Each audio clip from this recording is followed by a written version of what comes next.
নেশা কেড়ে নিল এক পরিবারের সুখ শান্তি, ওর মায়ের মুখের হাসিও কেড়ে নিল। এই গ্রামে খুব সুন্দর একটি পরিবার ছিল, ছোট্ট একটি পরিবার। সবসময় তাদের ঘরে হাসি খুশি লেগেই থাকতো।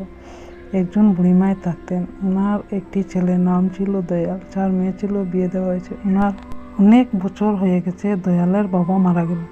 দয়াল এখন নিজে কাজ করে সংসারটা খুব সুন্দরভাবে চালাচ্ছে। তার বন্ধু বলল, চল একটু মদের দোকান থেকে ঘুরে আসি। না না, আমি এসব তো খাই না। তার বন্ধু উঠে বলল, দেখ, একটু খেয়ে দেখ, প্রথম দিন তো এরকমই একটু একটু লাগবে। তার বন্ধুগুলো মোটেই ভালো ছিল না।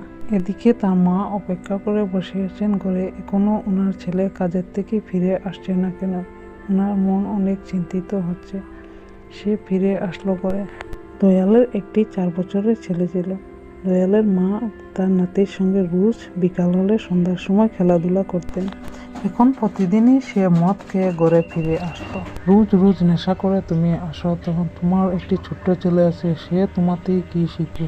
আমার আর এসব আর ভাল লাগছে না, তোমার রোজ রোজ নেশা করে আসো। রোজ রোজ ঝগড়াঝাটি অশান্তি হতো তাদের মধ্যে।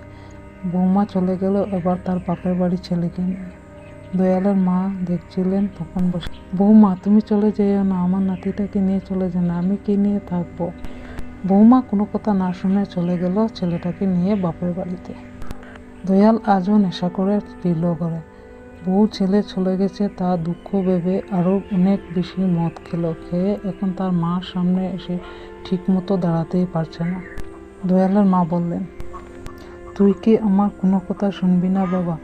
সবাই ছেড়ে গেছে তোকে, আমি তো মা, আমি তো তোকে ছেড়ে চলে যেতে পারবো না। সে কথা বলে তাকে অনেক বোঝালেন দয়ালের মা।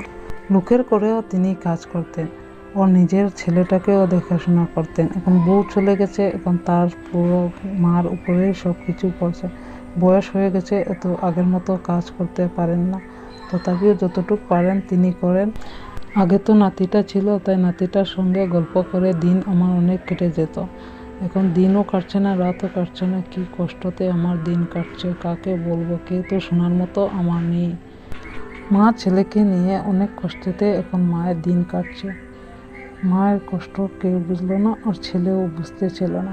দয়াল সেই দিন রাতে ঘরে ফিরছিল, রাতে অনেক নেশা করেছে দুজনে, এবার রোডের মধ্যে কি কাণ্ড করছে। একজন রাস্তায় উল্টে পড়লো। ওর বলল, দেখ দেখ বন্ধু, অনেক সুন্দর একটি নৌকা, আমি নৌকো চালাবো এবার। নৌকো চালিয়ে আমি ঘরে চলে যাব, আমি তো আমার বুলেট গাড়িতে উঠে চলে যাব। সেদিকে দয়ালের মা পথ চেয়ে বসে আছেন ছেলের জন্য। এই মা ছেলের গল্প শুনে যদি আপনাদের ভালো লাগে, তো আমার চ্যানেলটাকে প্লিজ সাবস্ক্রাইব করে দিও, আর ছোট্ট একটি লাইক দিয়ে দিও ভিডিওটাকে। আজকের জন্য গল্প এতটুকু, দেখা হবে পরের গল্প ভিডিওতে। ভালো থাকো, সুস্থ থাকো, বাই বাই।